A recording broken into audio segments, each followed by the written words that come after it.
অবশ্যই আপনারা যে সকল জায়গাগুলো বাকি আছে দাঁড়িয়ে না থেকে পরিবেশটা তৈরি করে নিন।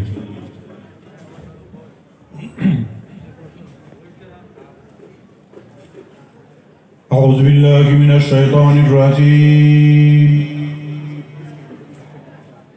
بسم الله الرحمن الرحيم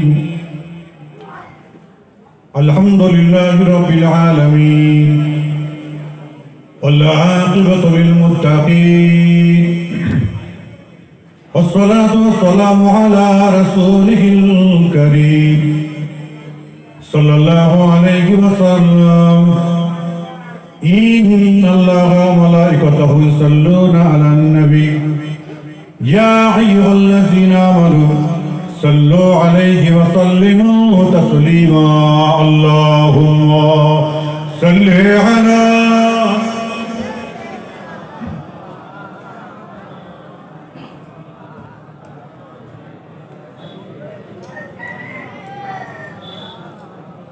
ভাই আপনাদের কারো কষ্ট হচ্ছে নাকি? একটু জোরে সোরে বলে, কষ্ট হচ্ছে নাকি আপনাদের? যদি কষ্ট যদি না হয়ে থাকে তাহলে উচ্চ আওয়াজ একটু আর দরুদ শরীফ পড়ে আল্লাহুম্মা সাল্লি আলা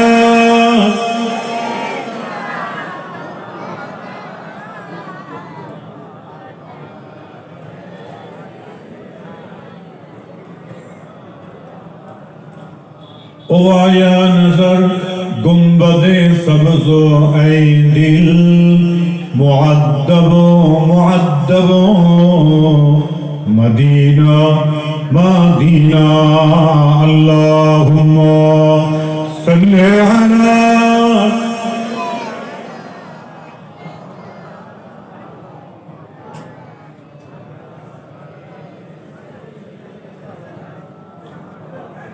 लगा तकिया गुनाहों का पड़ा दिन रात सोता हूँ लगा तकिया गुनाहों का पड़ा दिन रात सोता हूँ मुझे अबरा की गफलत से जगा दो या रसूल अल्लाह अल्लाहुम्मा सल्ली अला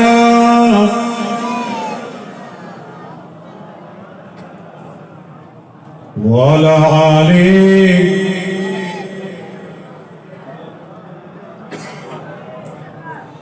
हिंद में रहना मुझे दो जग से नहीं कम हिंद में रहना मुझे दो जग से नहीं कम मदीने पे बुला लीजिए शाहे मदीना मदीने पे बुला लीजिए शाहे मदीना अल्लाहुम्मा सल्ली अला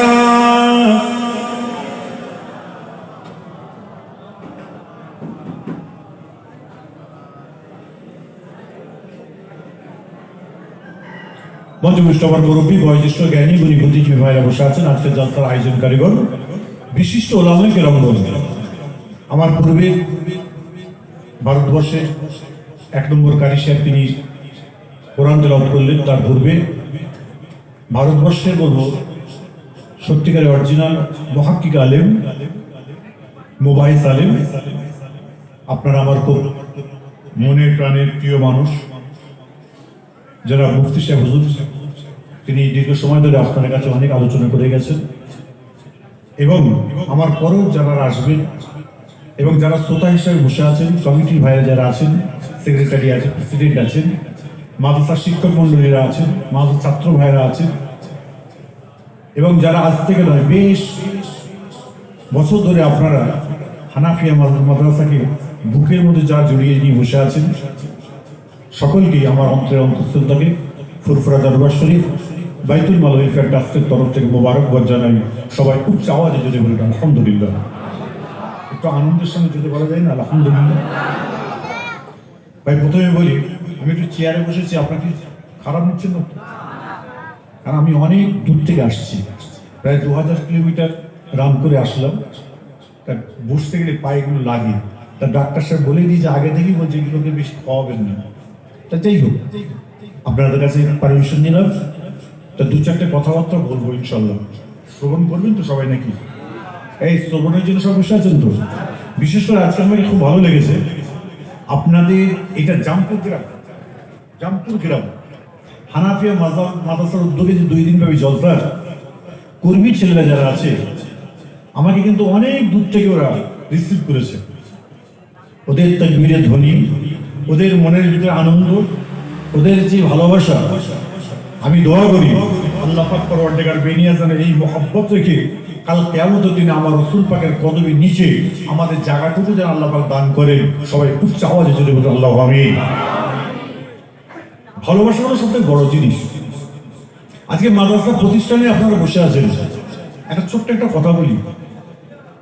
দেখুন, মহব্বত ভালোবাসা বলে যে একটা জিনিস আমরা সবসময় মাথার মধ্যে নিয়ে আসি, সেটা কিন্তু আমাদের প্রত্যেকের মনের ভিতরে আছে। কোনো ব্যক্তি আল্লাহ প্রেমিক হয়, কোনো ব্যক্তি নবী প্রেমিক হয়, কোনো ব্যক্তি পীর মাশায়েখের মহব্বতে হয়, কিন্তু আল্লাহর ওলিদের ভালোবাসা মহব্বত নিয়ে আসে, কিন্তু তারা কিন্তু অরিজিনালি কিন্তু অনেকে ভাববেন যে এই পীরকে ভালোবাসে, আল্লাহকে ভালোবাসে না, কিন্তু তার মনের সদিচ্ছা হলো আল্লাহকে ভালোবাসা। আরেক বছর বলা যাবে না।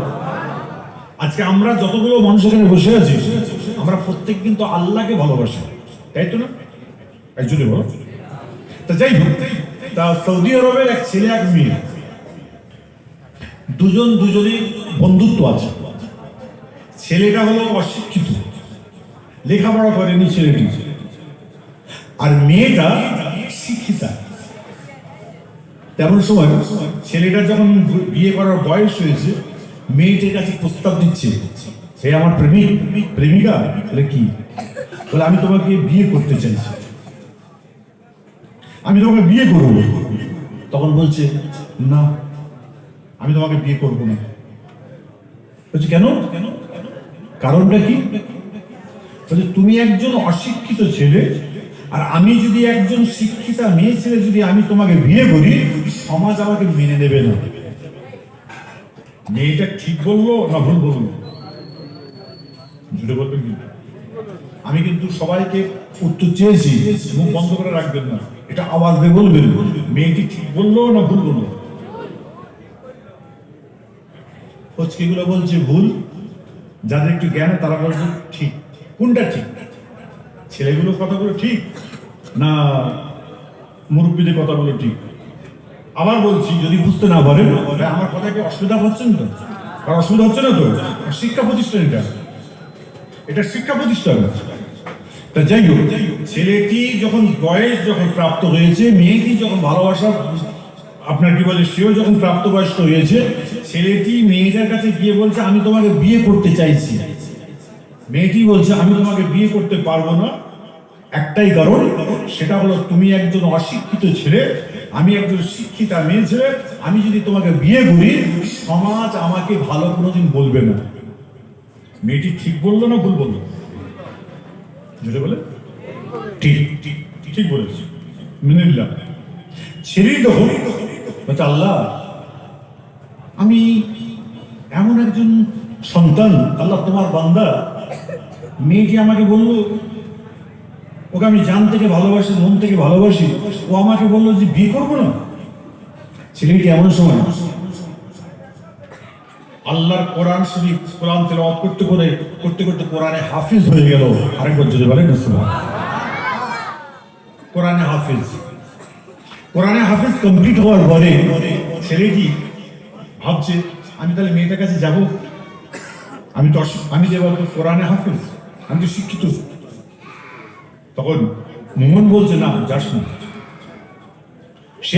ছেলেটি একজন ফার্সিতে কবি হলেন, ফার্সি ভাষার কবি হয়ে গেলেন। কবি হওয়ার পরে বলছে এবার কি আমি যোগ্যতাপূর্ণ মেয়েটার কি যোগ্যতাপূর্ণ ছেলে হলাম? বলে এমন সময় সব দুটো হাফেজে কোরআন এবং ফার্সি কবি কমপ্লিট করে একদম নিছক একজন যোগ্যতাপূর্ণ ছেলে হয়ে ওই মেয়েটির খোঁজ করে সেখানে গেছে, যে হচ্ছে আসসালামু আলাইকুম। ওয়ালাইকুম আসসালাম। তাফাদ্দাল, আমি একটা আরবি বলবো, 5 রকম তার ব্যাখ্যা হবে। বলছে তাফাদ্দাল, তুমি আমাকে চিনতে পারছো? মেয়েটি বলছে লা লা লা লা, আমি চিনতে পারছি না। তখন মেয়েটি বলছে, ছেলেটি বলছে, আচ্ছা তোমার যৌবনকালে কোনো বন্ধু ছিল? বলছে না, হ্যাঁ ছিল। বলছো সে বন্ধুর কথা তোমার মনে আছে? বলছে খুব অল্প মনে আছে। তার নাম কি? তখন মেয়েটার মনের মধ্যে চলে এসছে, তার নাম হলো সিরাজ। সিরাজ বলছে সিরাজ। যখনই বলছে সিরাজ বলেছে, তখন ছেলেটি বলছে আনা সিরাজ। সিরাজ। তখন মেয়েটি বলছে সিরাজ, তুমি কি আমার সেই বাল্য জীবনের বন্ধু সিরাজ? বলছে না, আমি তোমার বাল্য জীবনের বন্ধু সিরাজ। তোমাকে আমি বিয়ে করতে এসেছিলাম, তুমি আমাকে তাড়িয়ে দিয়েছিলে, মনে নেই? এই তোমার যোগ্যতাপূর্ণ আমি ছেলে হয়ে এসেছি, আমি তোমাকে বিয়ে করব। তখন বলছে শোনো সিরাজ, তখন ফার্সিতে বলছে ছেলেটি, মেয়েটি বলছে সিরাজ তুমি আমাকে ভালোবাসতে না? বলে হ্যাঁ, আমি তোমাকেও ভালোবাসতাম। মেয়েটি তখন বলছে কি জানেন? শোনো হাফিজ কত কইম তেগুল তাজান আমি মানাদ, শোনো হাফিজ কত কইম তেগুল তাজান আমি মানাদ, আগার মানাদ সবে দিগার নমি মানান। ফার্সি। এটা কি বাংলা করে দেবো নাকি? বাংলা করে দেবো? সবাই চাইছে? হ্যাঁ, ছেলেটি মেয়েটি বলছেন কি? শোনো হাফিজ কত কইম তেগুল তাজান আমি মানান। এই হাফিজ সিরাজ, তুমি আমার কথাটা শোনো। তেগুল তাজা নামি মানান, একটা গোলাপ ফুল পরিপূর্ণ ফুটে গেলে করাত তাজা থাকে। একটা গোলাপ ফুল পরিপূর্ণ যখন ফুটে যায়, করাত তাজা থাকে। বলেন বলেন বলেন বলেন, আরে জোরে বলো। একরা সঠিক, একদম সঠিক বলছে। শোনো হাফিজ কত কইম তেগুল তাজা নামি মানান, একটা গোলাপ ফুল সম্পূর্ণ ফুটে গেলে করাত তাজা থাকে। বলছে ওয়ান নাইট, এক রাত। যখনই বলেছেন তখনই মেয়েটি বলছে শোনো হাফিজ কত কইম তেগুল তাজা নামি মানাদ, আগার মানাদ সবে দিগার নামি মানাদ। হাফিজ সিরাজ তুমি শুনে রেখে দাও, আমার যৌবনকাল হয়েছিল, তুমি আমাকে বিয়ে করতে চেয়েছিলে, সেই সময় তুমি অশিক্ষিত থাকার জন্য আমি তোমাকে বিয়ে করতে পারি নাই। তুমিও বিয়ে করো নাই, আমিও বিয়ে করি না তোমার ভালোবাসায়। তুমি আজকে আমার জন্য বিয়ে করো না, ঠিক কথা। এই সিরাজ শুনে রেখে দাও, তেগুল তাজা নামি মানাদ, আগার মানাদ সবে দিগার নামি মানাদ। তোমার আমার বিয়েটা আমার আল্লাহ পাকের দরবারে জমা থেকে যায়। কাল কিয়ামতের দিনে হাশরের মহামাঠের পরে আল্লাহ পাক আমাদের দুজনকে একসঙ্গে থাকার মতো যেন তৌফিক দান করে দেয়। সবাই জোরে জোরে বলুন সুবহানাল্লাহ। আরে উচ্চ আওয়াজে জোরে বলা যাবে না? সবাই হচ্ছে একটা গোলাপ ফুল পরিপূর্ণ যখন ফুটে যায়, একটা রাত তাজা থাকে, দুটো রাত থাকে না। তোমার আমার যৌবনকাল, তোমাকে আমি ভালোবেসেছি, আমি কিন্তু বিয়ে করিনি। আপনি ছেলে বলছে আমিও বিয়ে করিনি। আর এখনকার যুগ নিয়ে পালাচ্ছে, করে বেড়াচ্ছে, ওর ওখানে আপনার গুলি করে দিয়েছে, ওর ঠ্যাঙে গুলি করে দিয়েছে। এই তো হচ্ছে সমাজ ব্যবস্থা। আজকে নিজেদের সমাজ ব্যবস্থা যদি ঠিক সঠিক জায়গায় থাকে, ইসলাম, সারা শরীয়ত, কোরআন, হাদিস আমাদের ঠিক জায়গায় থাকে। কোরআনকে যদি আমরা ফলো না করি, আপনি আল্লাহ প্রেমিক হতে পারবেন। রসুলের বাণী যদি আপনার অন্তরে যদি গাঁথা যদি না থাকে, আপনি আল্লাহ প্রেমিক নন, নিজে ঠিক হন। আপনার সন্তানকে আপনি কোন জায়গায় নিয়ে যাচ্ছেন? হানাফিয়া মাদ্রাসায় বসে আছেন, সন্তানকে দিয়েছেন? সন্তান যদি দিয়ে থাকে, তাহলে জানবেন আপনি একটা কাজ করেছেন। ইসলাম শান্তি চাই, ইসলাম কোনদিন গন্ডগোল চেয়েছে? একটু জোরে বলুন, আমি একটু আওয়াজ দিয়ে বলবেন বাবা। ইসলাম কোনদিন গন্ডগোল চেয়েছে?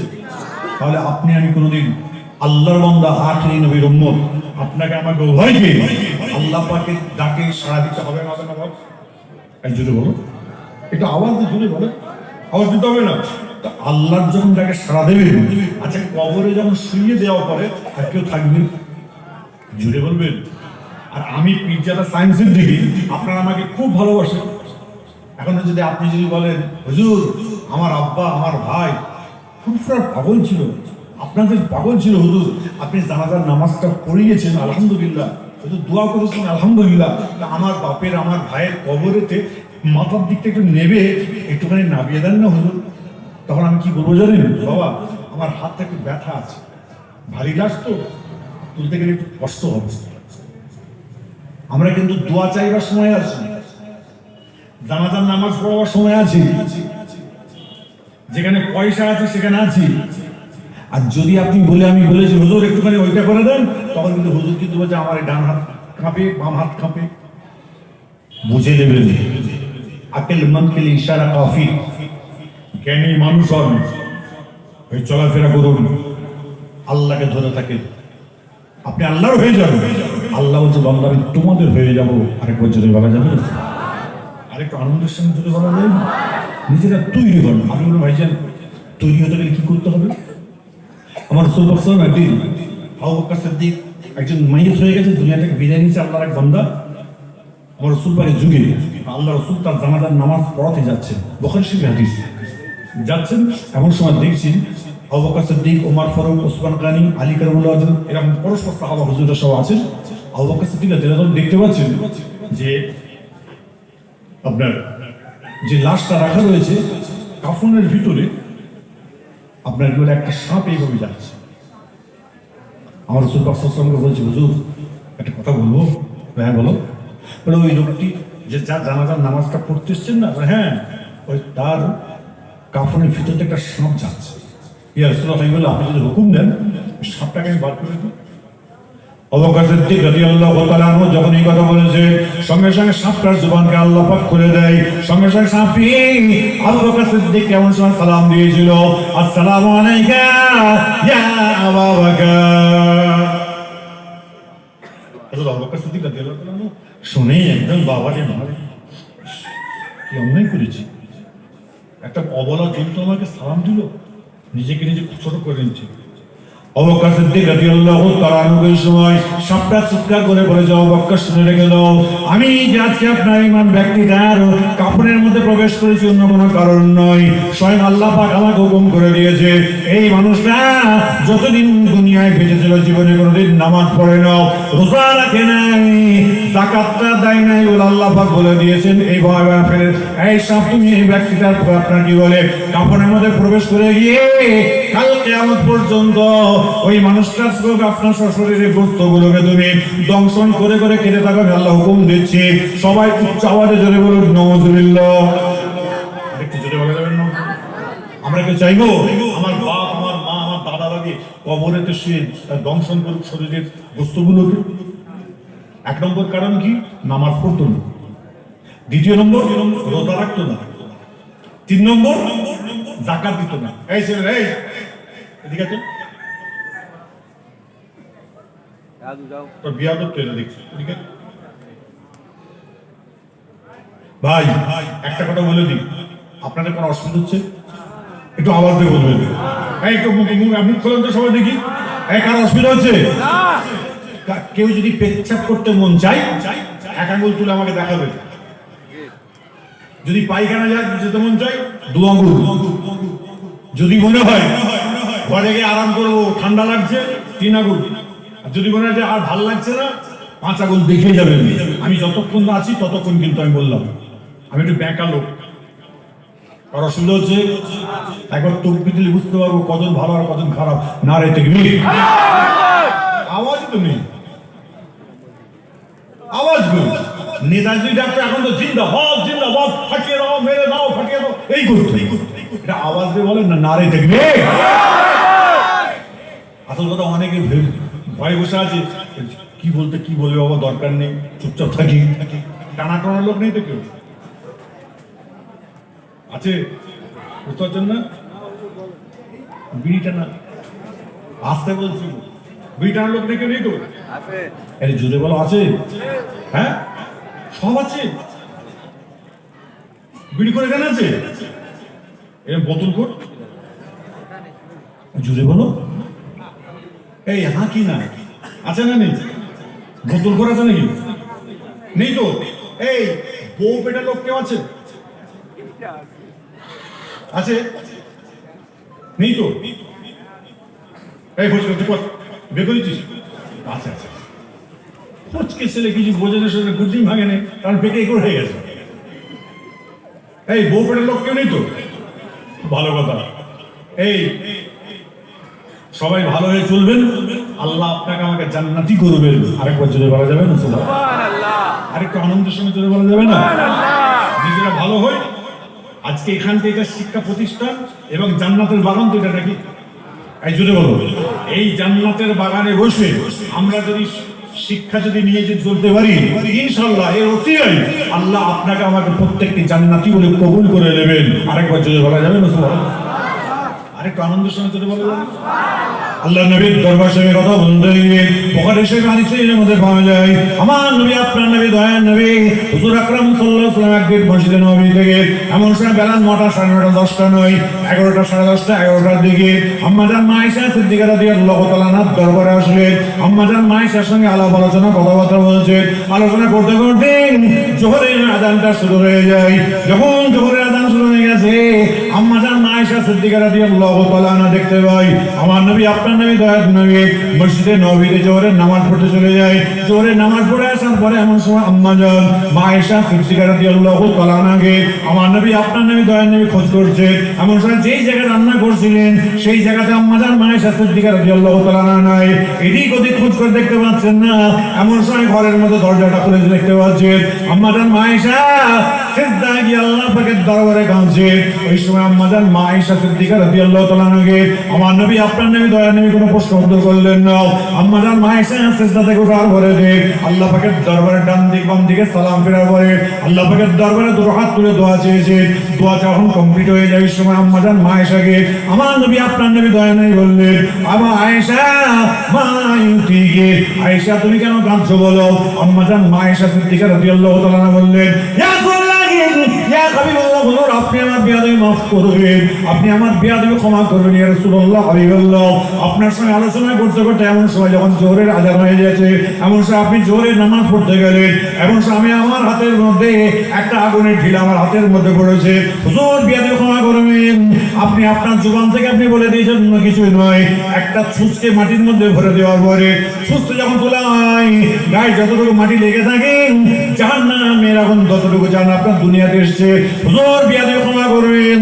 আমার হাতের মধ্যে যখন আগুনের ঢিলাটা পড়েছে, আপনি এমন সময় জ্বালা যন্ত্রণা শুরু হয়ে গেছে, ফোঁসা উঠে গেছে হুজুর, ওই সময় আপনার উম্মাত উম্মাতির কথা মনে পড়ে যায়। আপনার উম্মাত উম্মাতির জন্য আল্লাহ পাকের দরবারে আমি আপনার সিজদায় গিয়ে আল্লাহ পাকের দরবারে কাঁদছিলাম। সিজদা থেকে উঠেন আমি আমার আল্লাহ পাকের দরবারে দুটো হাত তুলে আপনার উম্মাত উম্মাতির জন্য কাঁদছিলাম। আমার নবী আপনার নবী দয়ার নবী বলে, আয়েশা শুনে রেখে দাও, তোমার তো কাল কিয়ামত পর্যন্ত আমার কোনো উম্মাত উম্মাতি আল্লাহর কোনো বান্দা বান্দি যদি এইভাবে যদি নিজের গুনার কথা খেয়াল করে, তার আহল পরিবার পরিজনের কথা খেয়াল করে যদি আল্লাহ পাকের দরবারে চোখ দিয়ে এক ফোঁটা করে পানি বার করে দেয় সারাদিনের মধ্যে একবার, আমার আল্লাহ পাক তাদের প্রত্যেককেই জান্নাতি বলে কবুল করে নেবেন। আরেকটু জোরে বলা যাবে না? একটু কাঁদবেন না নিজের জন্য, নিজের আহাল পরিবার পরিজনের জন্য একটু কাঁদবেন। অনেকে বলে হুজুর আমি নামাজ পড়ি না। বাপ একটা কথা বলি, আপনারা যখন যারা নামাজ পড়েন না, আমি তাদের কথা বলছি, বাপ যখন আজান হবে, আজান শোনা যায় না মাইকে? জোরে বলো, আজান শোনা যায় না? আজান হয়ে যাওয়ার পরে আপনি অজু করবেন। আপনি অজু করবেন, অজু করে 5 মিনিট যদি আপনার ঘর থেকে মসজিদ যদি দূরে হয়, তাহলে ঘরের মধ্যে অজু করে নামাজের মশলাটা বিছিয়ে আপনি 5 মিনিট বসে থাকবেন।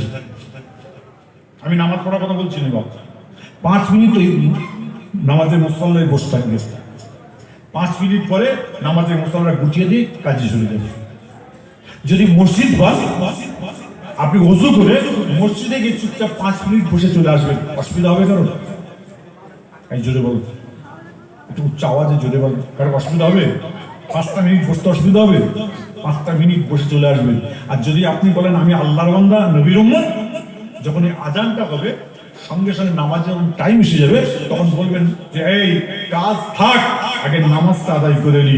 আল্লাহ বলে এই ফেরেশতা দেখ আমার ওই বান্দাগুলোকে আমি আল্লাহ জান্নাতি বলে কবুল করে নিলাম। আরেকবার যদি বলা যাবে না একটু আনন্দের সঙ্গে যদি বলা যাবে আম্মা জান আয়েশা সিদ্দিকা রাদিয়াল্লাহু তাআলা আনহার কথা বলতে গিয়ে আরেক বুখারী শরীফ হাদিসে এর মধ্যে পাওয়া যায় আমার নবী আপনার নবী দয়ার নবী হুজুর আকরাম সাল্লাল্লাহু আলাইহি ওয়াসাল্লাম একদিন ফজরের নামাজ আদায় করে এই কারো আপনার কষ্ট হচ্ছে নাকি? এই কষ্ট হচ্ছে কারো? কষ্ট হয়নি কারো? তো নামাজ পড়া হবে তো ইনশাআল্লাহ। ফজর নামাজ পড়ে হাত তোলেন দেখি, তোলেন তোলেন তোলেন। যারা মুমিন মুসলমান তারা সবাই হাত তুলবে, যারা নিচেই থাকবে হাত জানবে এটা মুসলমান নয়। তোলেন, দুটো হাত তোলেন তো দেখি, তোলেন। এখন উঠবে, সোজা করেন, আরেকটু সোজা হোক, হোক সোজা, নামাজ দিবে হাত নামাও। হানাফিয়া মাদ্রাসা থেকে একটাই আজকে বার্তা থাকবে, যতগুলো মানুষ এখানে বসেছিল তারা প্রতিজ্ঞা করেছে আল্লাহ এদের ঘরে তুমি জান্নাতি বলে কবুল করে নাও। আরেকবার যদি বলা যাবে না সুবহানাল্লাহ? কাল কিয়ামতের দিনে আল্লাহর কাছে ফরিয়াদ করো আল্লাহ হানাফিয়া মাদ্রাসায় বসেরা প্রতিশ্রুতি দিয়েছে আল্লাহ এদের ঘরে তুমি আল্লাহ জান্নাতি বলে কবুল করো। আর আল্লাহ যদি এই সময় যদি এর মধ্যে এই রাত্রের মধ্যে আল্লাহ যদি কাউকে তুলে দেয়, আল্লাহ যেন 5 ওয়াক্তের নামাজি বলে যেন আল্লাহ কবুল করে নেয়। আরেকবার যদি বলা যাবে না সুবহানাল্লাহ? আম্মা জান আয়েশা সিদ্দিকা রাদিয়াল্লাহু তাআলা আনহা রাসূল পাক সাল্লাল্লাহু আলাইহি ওয়াসাল্লাম আল্লাহ নবী আল্লাহ রাসূল কি করেছেন সাহাবাদের নিয়ে বসে বসে ফজরের নামাজ পড়ে আলোচনা করছে। আলোচনা করতে করতে সূর্যটা মাথার দিকে উঠে গেছে। যখন মাথার দিকে উঠে গেছে সঙ্গে সঙ্গে আম্মা জান রাসূল পাক সাল্লাল্লাহু আলাইহি ওয়াসাল্লাম বললেন এই সাহাবারা যাও যে যে বাড়ি চলে যাবে, সূর্যটা মাথার দিকে উঠে গেছে। প্রত্যেকটা সাহাবা যখন বাড়ি চলে যায় সঙ্গে সঙ্গে এমন সময় প্রত্যেকটা বাড়িতে গিয়ে এমন সালাম দিয়েছে। সালাম দেওয়ার সঙ্গে সঙ্গে এমন সময় থাকছে না ফেরে এমন সব সালামটা দেওয়ার সঙ্গে সঙ্গে বাড়ির স্ত্রীরা এমন সব দরজাখানা খুলে দিয়েছে। দরজাখানা খুলে দেওয়ার সঙ্গে সঙ্গে সালাম কালাম দিয়ে বললেন এ আমার প্রাণের স্বামী আপনার আসতে গেলে এত লেট হয়েছে একটুখানি বলেন। অন্য কোনো কারণ আমার নয়। আল্লাহ নবী ফজরের নামাজ আলোচনা ফজরের নামাজের পরে কোরআন হাদিসের আলোচনা করছিলাম, আমরা সুমধুর কণ্ঠে শুনছিলাম। সঙ্গে সঙ্গে বাড়ির মেয়েরা বলল না না না আল্লাহ নবী শোনার জবানে কথা আপনারা শুনেছেন, আমরা মেয়েরাও আল্লাহ নবী শোনার জবানে কথা শুনতে চাইছি। যখন এই কথা বললেন ওই সাহাবারা রাসূল পাকের দরবারে ফজর জোহরের নামাজ পড়তে গিয়ে এমন সময় সাহাবারা আমার রাসূলকে বললেন আপনার শোনার জবানের কথাগুলোকে আমাদের বাড়ির মেয়েরা শুনতে চেয়েছে। আমার নবী আপনার নবী দয়ার নবী বললেন ফালা তাফআল ফালা তাফআল, কখনো নয় কখনো নয়। তোমাদের বাড়ির মেয়েগুলোকে আমার কাছে আনার দরকার নাই। তোমাদের বাড়ির মেয়েগুলো যদি শিক্ষার দরকার হয়, শিক্ষার যদি প্রয়োজন হয়, তাদের যদি চাহিদা থাকে, খবরদার তারা যেন অন্য কোনো না জায়গায় গিয়ে এমন সময় যে তোমাদের মা আয়েশা রয়েছেন, আয়েশার কাছে আপনার হাদিসের হাফেজ আয়েশা রয়েছে, আয়েশার কাছে জোহরের নামাজ পড়ে যাবে, যে এমন সময় আসরের নামাজ পড়ে যে যার বাড়ি চলে আসবে, খবরদার চিন্তা করো না। যখন এই কথা বলেছেন আম্মা জান আয়েশা সিদ্দিকা রাদিয়াল্লাহু তাআলা আনহার কথা বলে দেয় আমার নবী আপনার নবী দয়ার নবী বললেন আমি রাসূলুল্লাহ আমার কাছে আনার দরকার নাই। আর আমি বিশ্বাস, আমি বলি সাহেব, আমি হুজুর, বাবা রে বড় হুজুর। বিশ্বাস কি হচ্ছে হাজি সাহেব তোর মেয়ে কই? নির্লজ্জ কোথাকার, শরিয়ত বিরোধী, কোন কোরআনে কোন হাদিসে পাবেন না। নির্লজ্জ মুসলমান সমাজ ব্যবস্থাকে আমরা কোথায় নিয়ে গেলাম? আমার মতো আলেম, আমার মতো পীর সাহেব, আমার মতো পীর জামা, নির্লজ্জ কোথাকারের বাড়িতে গেল এমন সব সম্পর্কিত ভালো হাজি সাহেব আর মেয়ে কই? বলে হুজুর আমার মেয়ে 11 ক্লাস পড়ছে। হুজুর 11 ক্লাস যখন মেয়েরা পড়ে তারা নাবালক না সাবালক? আরে জোরে বলো, যদি কারো মুখ বন্ধ থাকে কাল কিয়ামতের দিন দাবি রাখবো উচ্চ আওয়াজে বলে তারা নাবালক না সাবালক? আরে জোরে বলো। তার জন্য আমি মেয়ে, আমি শেষ সন্তান, আমি পুরুষ মানুষ, তার জন্য আমি পর্দা তো। আরে জোরে বলো, আমি পর্দা না? এই পীর সাহেব আপনি কি বোঝেন? আমি হাজি সাহেব নিয়ে আসেন আপনার মেয়েকে। বলে হুজুর আমার মেয়ে 11 ক্লাস পড়ে। মেয়ে বলছে আমি যাবো না, আমি যাবো না। ওরে খেপা যা হুজুর যাচ্ছে বলে এমন টেনে এনে মা তুই কেমন আছিস, তোর বাপ কেমন, তোর মা কেমন, চুদ্দু পুষ্টি কেমন, এরকম হয় না বাপ? খবরদার প্রতিবাদ করবে, প্রতিবাদ করবে। কার জন্য করবেন? শরিয়তের জন্য করবেন। আল্লাহর কোরআনে এটা লেখা আছে। আরে যদি বলো খবরদার, নিজেরা যদি ভালো হয়ে চলতে পারি, আল্লাহ বলছে বান্দা আমি তোমাদের জান্নাতি বলে কবুল করে নেব। আরেকবার জোরে বলা যাবে না? আরেকটু আনন্দের সঙ্গে বলা যাবে না? আমার রাসূল আমার হাবিব বিষয় বললেন, না না, তোমাদের বাড়ি মেয়েগুলোর কাছে তো আমার কাছে আনতে হবে না, আয়েশার কাছে পাঠিয়ে দিও। জোহরের নামাজ পড়ে যাবে, আসরের নামাজ পড়ে যে যার বাড়ি চলে আসবে। বুখারী শরীফের হাদিসের মধ্যে পাওয়া যাচ্ছে, বাড়ির মেয়েরা আম্মা জান আয়েশার কাছে যাচ্ছে এমন সময় আলোচনা করতে করতে, একদিন আলোচনা করতে করতে মাগরিবের নামাজের টাইম হয়ে গিয়েছে। এমন সব আপনার কেউ একজন মহিলা মেয়ে ছিলেন, আম্মা জান আয়েশাকে সামনে দাঁড়িয়ে বলেছিলেন, আম্মা জান আপনি যদি একটু হুকুম দেন, আদেশ দিয়ে দেন, আপনার ঘরে প্রদীপটা আমি একটুখানি জ্বালিয়ে দিই। আম্মা জান আয়েশা সিদ্দিকা রাদিয়াল্লাহু তাআলা আনহা সঙ্গে সঙ্গে টুকরে টুকরে কাঁদছে। এই সময় যখন কাঁদছে, আম্মা জান আয়েশার কান্না দেখে মেয়েগুলো কাঁদছে। আম্মা জান আয়েশা বললেন, মেয়েরা তোমরা কেন কাঁদছো বলো? বলে হুজুর বিয়াদবি ক্ষমা করে মাফ করে দেবে, অন্য কোনো কারণ নয়। একটা মাত্র আম্মা জান, অন্য কোনো কারণ নয়, একটা মাত্র কারণে কাঁদছে, আপনার চোখের পানি দেখে আমরা চোখের পানিটা রাখতে পারি নাই। বলে আম্মা জান আয়েশা বলল, এই মেয়েরা শুনে রেখে দাও, তোমার নবী আমার নবী দয়ার নবী হুজুর আকরাম সাল্লাল্লাহু আলাইহি ওয়াসাল্লাম আমার আল্লাহ পাকের দরবারে হাত তুলে দোয়া চেয়েছিলেন, আল্লাহুম্মা আহইনি মিসকিনা ওয়া আমিতনি মিসকিনা ওয়া আশরনি ফি যুমরাতিল মাসাকিন। আল্লাহ আপনি আমাকে যতদিন হায়াতে রাখবেন, গরিবী আখলাতে রাখবেন, কাল কিয়ামতের দিন আসরে মহামর্যাদা করবেন, গরিবের সঙ্গে যেন আমার হাসান নাশা হয়ে যায়। এই মেয়েরা খবরদার, তোমরা কেঁদো না, কেঁদো না, তোমার নবী আমার নবী দয়ার নবী কিছুক্ষণের মাগরিবের নামাজের কিছুক্ষণ পর যখন আমার ঘরে প্রবেশ করবে, আমার ঘরটা আলোয় আলোকিত হয়ে যাবে। সবাই জোরে জোরে সুবহানাল্লাহ। আচ্ছা, আমার রাসূল আমার ঘরের মধ্যে প্রবেশ করে ফজর মাগরিবের নামাজের কিছুক্ষণ পরে তখন আমার ঘরটা আলোয় আলোকিত হবে। আরেকবার জোরে বলা যাবে না সুবহানাল্লাহ? এবার মাথা হাত দিয়ে খোদার কসম খেয়ে যারা এখানে বসে আছেন উচ্চ আওয়াজে বলুন, আপনি আমি ঘরে ঢুকলে আলো হয়? জোরে বলবেন কিন্তু। আর আওয়াজ এত আসছে কেন? এটি চিৎকার করে বলবেন, আপনি আমি ঘরে ঢুকলে আলো হয়? হয়। শান্তি থাকে, শান্তি বিরাজ হয়, স্বামী স্ত্রী খটর মুটো লেগে যায়। এই জন্য বলো, লাগে না? লেগে যায়। আর আম্মা জান আয়েশা বলছেন, তোমার রাসূল যখন ঘরে ঢুকবে আমার ঘরটা আলোকিত হয়। আরেকবার যদি বলা যাবে না সুবহানাল্লাহ? একদিন আম্মা জান আয়েশা আমার রাসূল পাক বলছে, হুজুর আপনি একটু 10-11টার দিকে একবার ঘরে আসবেন।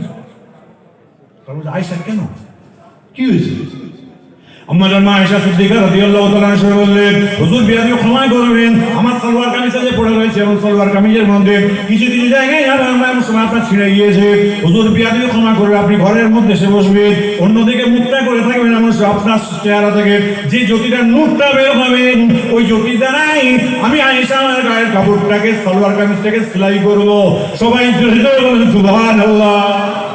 ও কি নবী আমার, কি রাসূল! দুনিয়াতে থাকা অবস্থায়, বেঁচে থাকা অবস্থায় আল্লাহর কাছে কারণ আল্লাহ সেই রাসূল পাকের জিয়ারত না দিয়ে আল্লাহ তুমি আমাদের মওত দিও না। আরেকবার যদি বলা যাবে না সুবহানাল্লাহ? নিজেরা তৈরি হন। বাপ যারা নামাজ পড়ে না তাদের আমি হাতে ধরে বলে যাচ্ছি, পায়ে ধরে বলে যাচ্ছি, পড়ুন নামাজ। আপনি জিকির আজকার করুন, আপনি নবীর উপরে দরুদ শরীফ পড়ুন। এগুলো যখন পড়বেন না, আল্লাহ বলবে যাও তোমাদের ঘরে আমি আল্লাহ জান্নাতি বলে কবুল করলাম। আরেকবার জোরে বলেন। কেন? আমরা হলো আখিরি নবীর উম্মত। যত নবী এসেছিলেন প্রত্যেকটা নবী আল্লাহর কাছে ফরিয়াদ করে বলেছিল, আল্লাহ আমাকে নবী না করে আখিরি নবীর উম্মত করো আল্লাহ। আরেকবার জোরে বলা যাবে না সুবহানাল্লাহ? আখিরি নবীর উম্মত করো। কারণ যারা নবী ছিলেন আর নবীদের লেখাপড়া কি করিয়েছেন, স্বয়ং আল্লাহ পাক নবীদের সব ইলম দিয়ে পাঠিয়েছিলেন। আরেকবার যদি বলা যাবে সুবহানাল্লাহ? সেই নবীরা বলছে আল্লাহ আখিরি নবীর উম্মত করো, মানে সে আমরা যে নবীর উম্মত আল্লাহ যেন সেই নবীর উম্মত করে কবুল করেন। আরেকবার যদি বলা যাবে সুবহানাল্লাহ? নিজেরা ভালো তৈরি হন, আপনি আল্লাহর হয়ে যান, আল্লাহ বলছে বান্দা আমি তোমাদের হয়ে যাবো। আরেকবার যদি বলা যাবে সুবহানাল্লাহ? আল্লাহ নবীর দরবার শরীফের কথা বলতে গিয়ে আম্মা জান আয়েশা সিদ্দিকা রাদিয়াল্লাহু তাআলা কথা বলতে গিয়ে আমার আল্লাহ পাক কোরআন শরীফের মধ্যে ঘোষণা দিয়েছে, বিসমিল্লাহির রহমানির রহিম, খাতামাল্লাহু আলা কুলুবিহিম, তোমাদের কলবেতে মোহর মেরে দেওয়া হলো, ওয়ালা সামহিম, তোমাদের শোনার জায়গায় মোহর মেরে দেওয়া হলো, ওয়ালা আবসারিহিম, তোমাদের দেখার জায়গায় পর্দা ফেলে দেওয়া হলো, ওয়ালা হুম আযাবুন আযীম, তোমাদের উপর সাত কঠিন আযাবকে আমি আল্লাহ পাক বসে দিলাম কোরআনের তাফসীর করতে গিয়ে বুখারী শরীফ হাদিসে আছে আমার নবী আপনার নবী দয়ার নবী হুজুর আকরাম সাল্লাল্লাহু আলাইহি ওয়াসাল্লামকে একদিন সাহাবারা প্রশ্ন করেছিলেন ইয়া রাসূলুল্লাহ এখন তো আজ জিহাদ হয় না কিছু হয় না আল্লাহ পাক কোরআনের মধ্যে ঘোষণা দিয়েছেন ওয়ালা তাকুলু লিমান ইয়াকতুলু ফি সাবিলিল্লাহ যারা আল্লাহর রাস্তায় দুনিয়া থেকে বিদায় নিয়ে চলে যাবে তাদের করে আমার আল্লাহ পাক জান্নাতি বলে কবুল করবে হুজুর বিয়ারি ক্ষমা করবেন আজকে তো জিহাদ হয় না তারা কি করে জান্নাতে যাবে আমার নবী আপনার নবী দয়ার নবী বললেন যদি আমার উম্মতি যদি এমন সময় আযান শুনতে পেয়েছে সঙ্গে সঙ্গে নামাজটা আদায় করে নেয় এমন সময় মনে মনে ভাবে কাজটা দেখে দিয়ে নামাজ আদায় করে নেব আমার আল্লাহ পাক তাদের জিহাদি বলে কবুল করে নেবে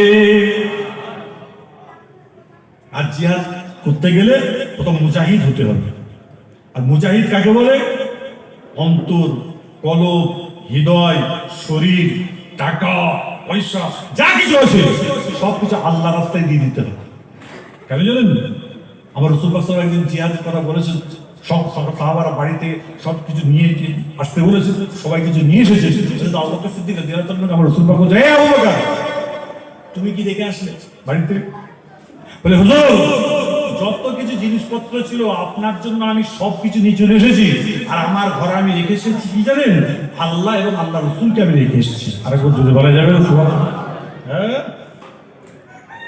আপনি আমি যে সব গচ্ছিত করে করে রাখি আজকে বলুন আপনার 1 লাখ 2 লাখ 5 লাখ 10 লাখ 20 লাখ 50 লাখ 1 কোটি 1.5 কোটি 2 কোটি টাকার আপনি মালিক কবরে যাবে কি জোরে বলবেন কবরে যাবে কত জানেন 1560 টাকা আপনার কাফন আপনার সাবান আপনার মাইয়ের গোসল দেওয়া হবে আপনার কবর খনন করতে গিয়ে সব মিলিয়ে আমাদের হুগলি জেলার কথা বলছি আপনাদের কত হয় জানি না 1560 টাকা খরচ পকেটের মধ্যে রাখবেন জানবেন এটা আমার কবরে যাবে এটা কবরে যাবে আর বাদ বাকি যা করে রেখেছেন সব ছেলেরা খাবে মেয়েরা খাবে জামাইরা খাবে দ্বন্দ্ব করবে ঝগড়া করবে মারপিট করবে করে সময় সব শেষ করবে খবরদার নিজেরা বুঝে চলার চেষ্টা করবেন আল্লাহ বলছে বান্দা আমি তোমাদের ঘরে কবুল করবো জান্নাতি বলে আরেকবার যদি বলা যাবে না একটু ভালো হয়ে চলে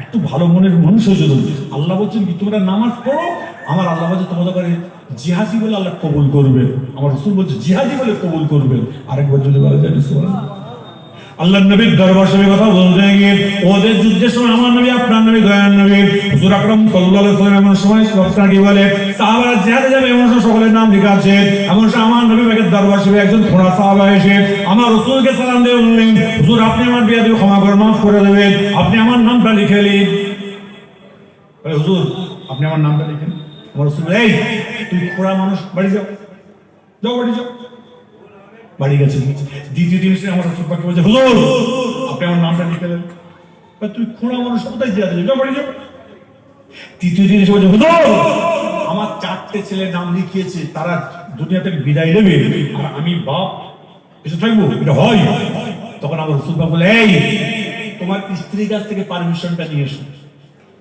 স্ত্রী দেখবেন আপনি আমি কোনো রকম আপনাকে বলে সরকারি কোনো খাতায় যখন নাম লিখাতে যাবো বলে নমিনি নিয়ে আসেন নমিনি বলে না যদি বলে আমার বাপ আছে মা আছে ভাই আছে তখন অফিসার জিজ্ঞাসা করে আপনার স্ত্রী আছে আপনার স্ত্রী আছে স্ত্রী নমিনি করি তখন রাসূল বললেন এই তোমার স্ত্রীর কাছ থেকে পারমিশন নিয়ে আসো তবে আমি তোমাকে করবো ঠিক আছে এমন সময় স্ত্রীর কাছে গেছে গিয়ে বলে এই প্রাণের স্ত্রী তোমাকে পারমিশন দাও আমি জিহাদে যাবো তখন তুমি খোঁড়া সাহাবা তুই খোঁড়া মানুষ তুমি তো অর্ধেক রাস্তা ফিরে আসো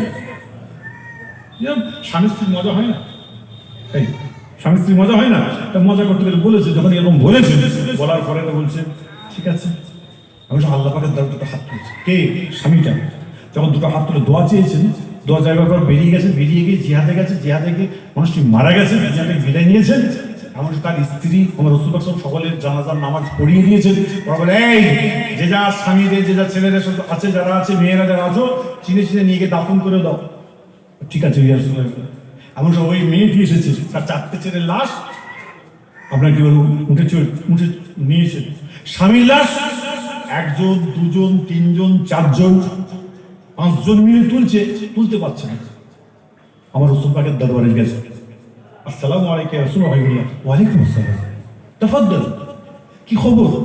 বলে হুজুর, আমি আমার 4টে ছেলের লাশকে আমি তুললাম, কিন্তু আমার ছেলের লাশটাকে, আমার স্বামীর লাশটাকে আমি তুলতে পারছি না, এই ব্যাপারটা কি বলুন তো? আমার রাসূল বলে, এই, তোমার স্বামী যখন তোমার কাছ থেকে পারমিশন নিতে গিয়েছিল, তুমি কি বলেছিলে? বলে হুজুর, স্বামী স্ত্রীতে একটু মজা হয়, একটু হাসি মুখে বলেছিলাম, তুমি তো ঘোড়া মানুষ, তুমি অর্ধেক রাস্তা থেকে ফিরে আসবে। সেই সময় তোমার স্বামী কিছু বলেছিল? বলে ইয়া রাসূলুল্লাহ, ওই সে দুটো হাত তুলে দোয়া চেয়েছিল, আমি তার মুখের ভিতর কি বলেছে আমি জানি না। আমার রাসূল বলছে, শোনো, তোমার স্বামী আল্লাহকে বলেছে, আল্লাহ, আমি যেখানে মরবো কাল কিয়ামতের দিন আমি সেখান থেকে উঠবো। আরেকবার যদি বলেন না, এই তোমার স্বামীর লাশকে তুমি তুলতে পারবে না, তোমার স্বামীর লাশকে তুমি তুলতে পারবে না, তোমার স্বামীর লাশ কাল কিয়ামতের দিনে এই জায়গা থেকে উঠবে। আরেকবার যদি বলা যায় না। বাপ, আজকে যারা এখানে বসে আছেন, দুনিয়া থেকে প্রত্যেককে যেতে হবে, কাফনের কাপড় প্রত্যেককে পড়তে হবে, মসজিদে আপনার নামকে এলান করা হবে। ভালো করে বুঝবেন, যখন আপনার নামটা যখন এলান করা হবে, ওটা শেষবারের মতো, জীবনে কেউ কোনোদিন ডাকেনি, ওইভাবে আপনাকে ডাক দিয়েছে, বলেছে জানাজা হবে, তখন বলা হবে আব্দুল সত্তার আব্দুল গফফারের জানাজার নামাজ, আব্দুল সত্তারের লাশ, শাহিন সিদ্দিকীর লাশ। তখন কেউ বলবে না যে শাহিন সিদ্দিকী শুয়ে আছে, বলবে? বলবে কি? তখন বলবে শাহিন সিদ্দিকীর লাশ। শাহিনটা কোথায় গেল? আব্দুল সত্তারটা কোথায় গেল? আব্দুর রহমানটা কোথায় গেল? খবরদার, এগুলোকে বুঝে চলবেন। কেন?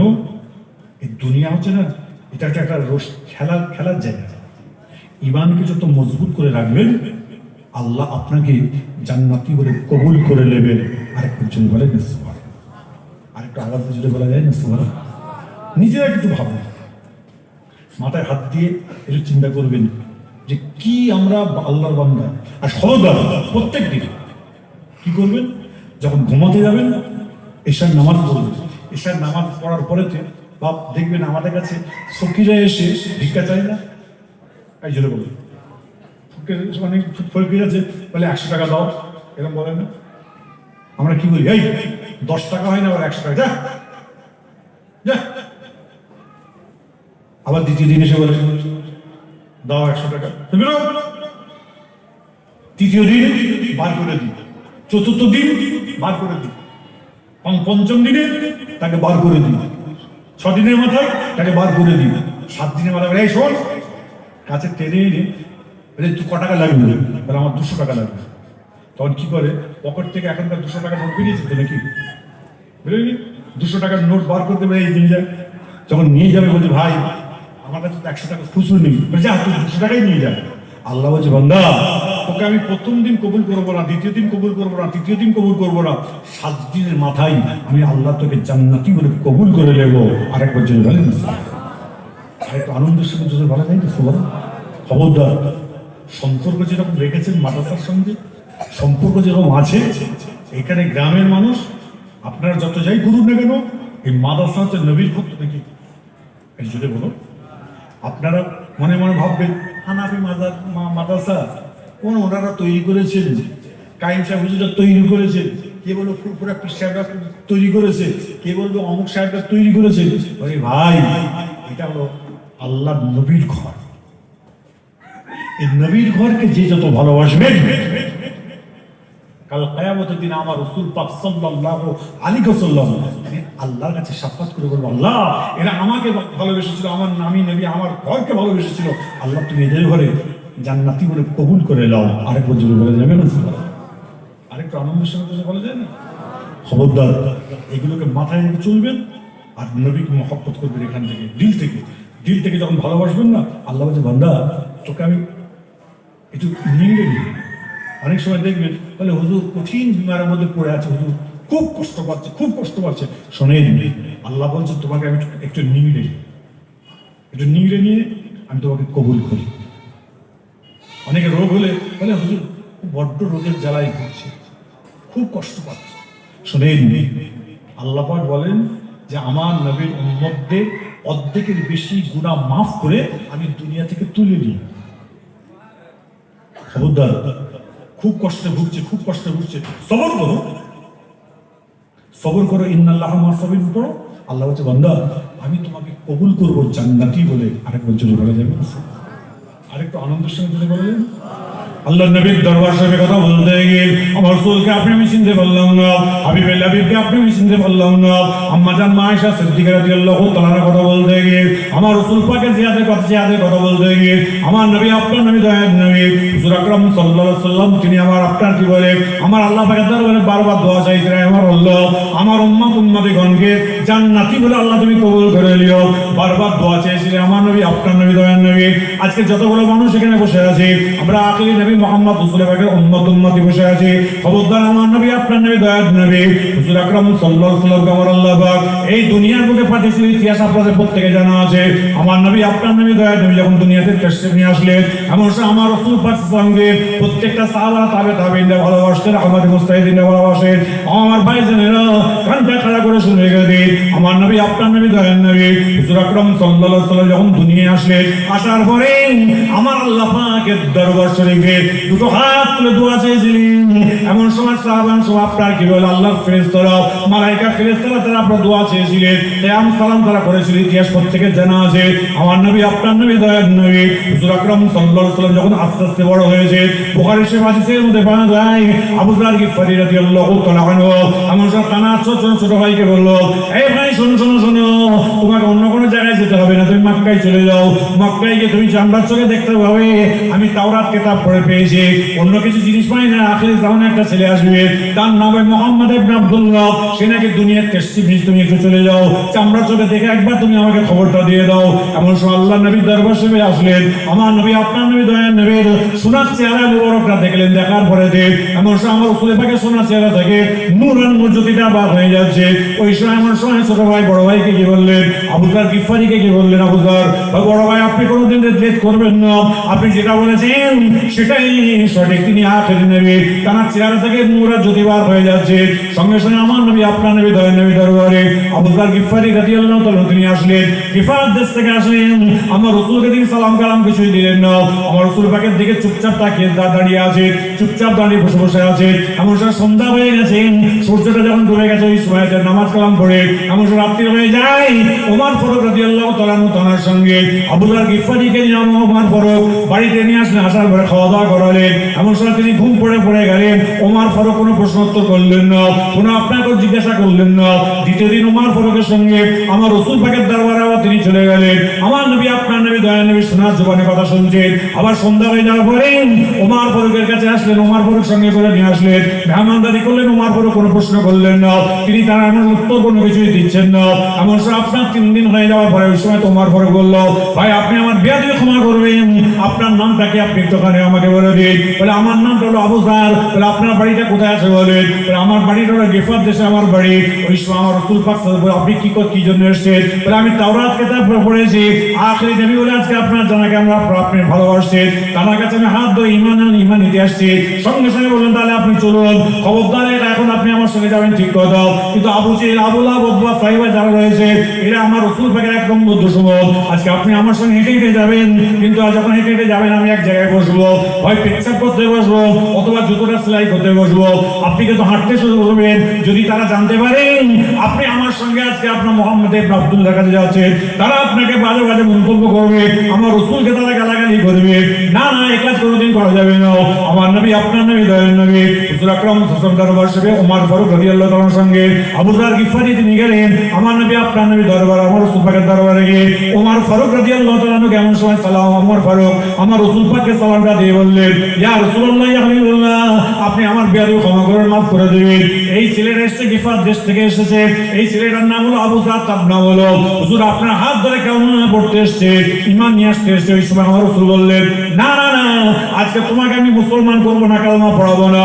এই আবু যার তুমি বাড়ি চলে যাও, যখন তুমি আপনাকে আপনার কি বলে ইসলাম জিন্দা হয়ে যাবে, সময় যখন আপনার কি বলে ইসলাম জিন্দা হয়ে যাবে ওই সময় তুমি এখানে আসবে, ফাতেহ হয়ে যাওয়ার পরে আসবে। ওই সময় আবু যার গিফারী বলল, ইয়া রাসূলুল্লাহ ইয়া হাবিবাল্লাহ হুজুর আপনি আমার বেয়াদবি ক্ষমা করে মাফ করে দেবেন। হুজুর আপনি আমাকে কালেমা পড়ে মুসলমান করিয়ে দেন। একবার দুবার তিনবার বলার পরে বললেন আমার নবী আপনার নবী দয়া নেই, বললেন এই আবু যার খবরদার তুমি নামায় আপনার কালেমা পড়ার পর তুমি কোনো আওয়াজ দেবে না। আবু যার গিফারি তিনি চুপ করে থাকলেন। কালেমা পড়ার সঙ্গে সঙ্গে আবু যার গিফারি রাদিয়াল্লাহু তাআলা চিৎকার করে বললেন ইসলাম জিন্দা, ইসলাম কোনদিন মুর্দা নয়। সবাই জোরে জোরে বলেন সুবহানাল্লাহ। ইসলাম জিন্দা, ইসলাম মুর্দা নয়। এই আপনার আমার কাছে ইসলাম জিন্দা না মুর্দা? আর একটু আওয়াজ জোরে বলো ইসলাম জিন্দা, মুর্দা না। ইসলাম কোনদিন মুর্দা নয়, ইসলাম হলো জিন্দা। আর আমরা মুসলমান, আমাদের ঈমানকে মজবুত করে রাখবেন। আর মজবুত যখনই থাকবে ইসলাম কোনদিন জিন্দাই থাকবে, কোনদিন মুর্দা হবে না। আরেকবার জোরে বলা যাবে সুবহানাল্লাহ। আবু যার গিফারিকে এমন সময় আবু যার গিফারিকে লোক আপনার আবু জেলের লোকজন এতবার মারছে, এমন সময় আমার রাসূল পাকের চাচা কি বলে এই তোরা কাকে মারছিস? আবু যার কোথায় বাড়ি? গিফার দেশে বাড়ি। গিফার দেশে বাড়ি। সিরিয়ায় ব্যবসা করতে গেলে গিফার দেশ পার না হলে তুমি সিরিয়ায় যেতে পারবে না। একে যদি মেরে দাও তোমার সিরিয়ায় কি ব্যবসা করতে পারবে? সঙ্গে সঙ্গে তাকে কি করেছে? তার মারটাকে বন্ধ করে দিয়েছে। কেন? সিরিয়ায় ব্যবসা করতে যেতে পারবে না। চিন্তা করেছেন? ইসলামটাকে বোঝার জন্য, ঈমানটাকে মজবুত করার জন্য আজকে আপনাকে আমাকে কতটা মেহনত তারা করেছেন, তবেই কিন্তু আজকে সেই জায়গায় পৌঁছেছেন। সেই জায়গায় পৌঁছেছেন। খবরদার সেগুলো সঠিক জায়গায় রাখবেন।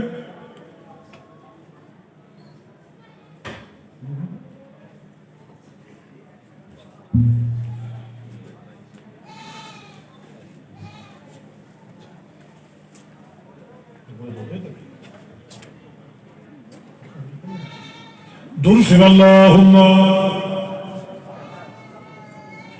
পড়েন, জোরে জোরে পড়েন, এটা আওয়াজ দিয়ে পড়েন না রে বাবা। দুরুদ আল্লাহুম্মা সাল্লি আলা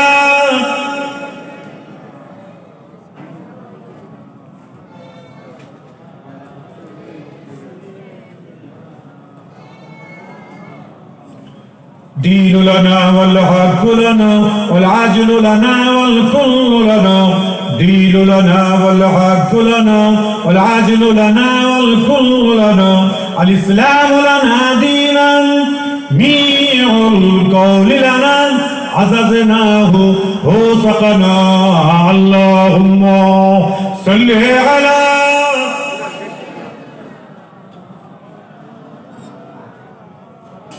ওয়ালা আলাইহি।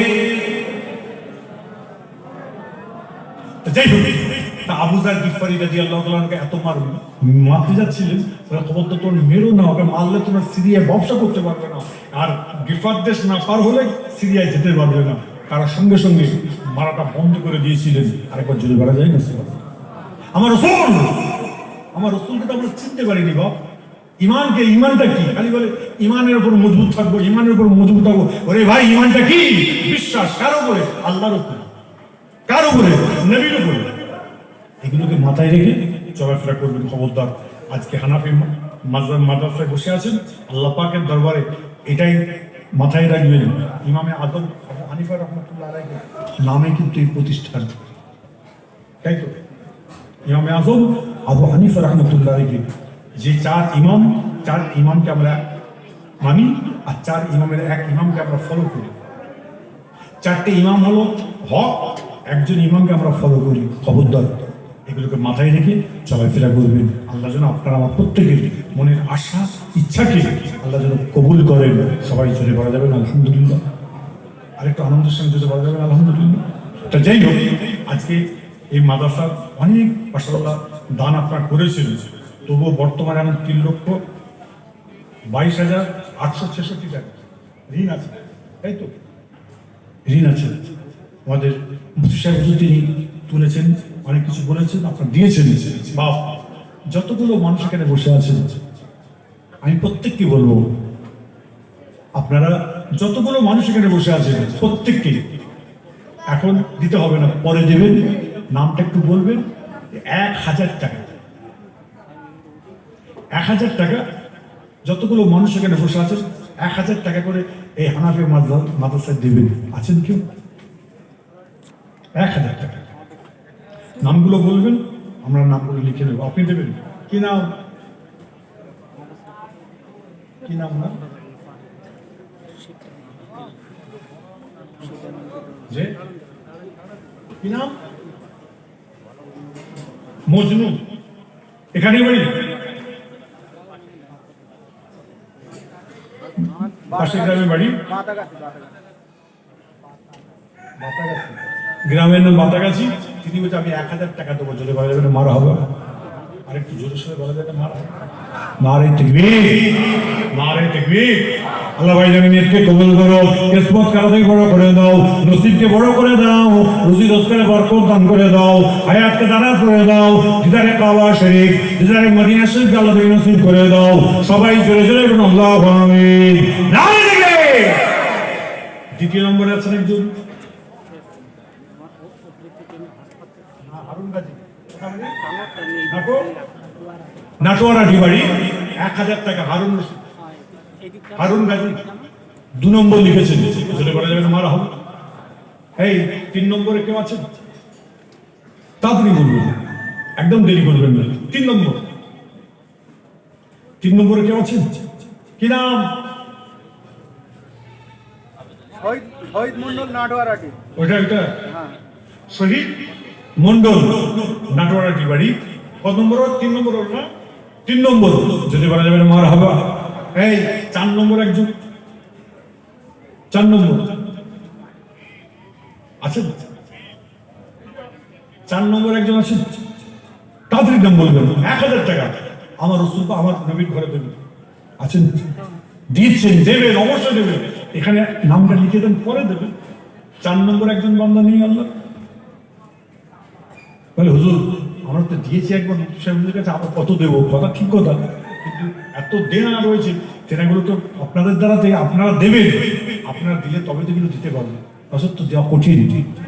একটা প্রতিষ্ঠান চালানো কম কথা নয় বাবা। প্রতিষ্ঠান তৈরি করা খুব সহজ, আর প্রতিষ্ঠান চালানো হলো সব থেকে কঠিন। কথা বুঝতে পারছেন?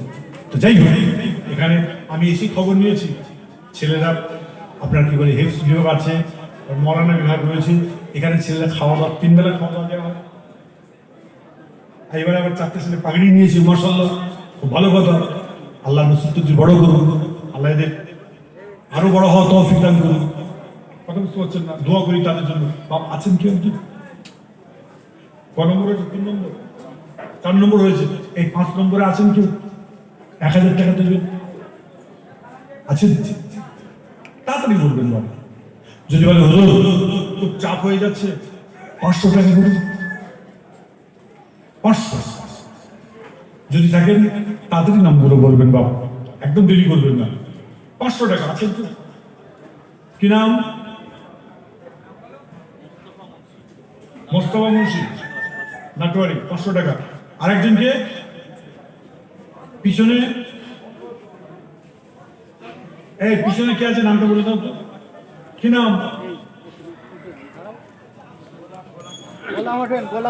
গোলাম হোসেন, নাটোয়ারাটি বাড়ি।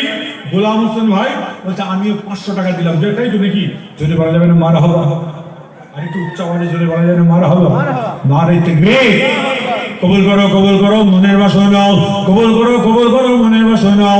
কাবা ঘর না দেখাই আমার ভাই জানে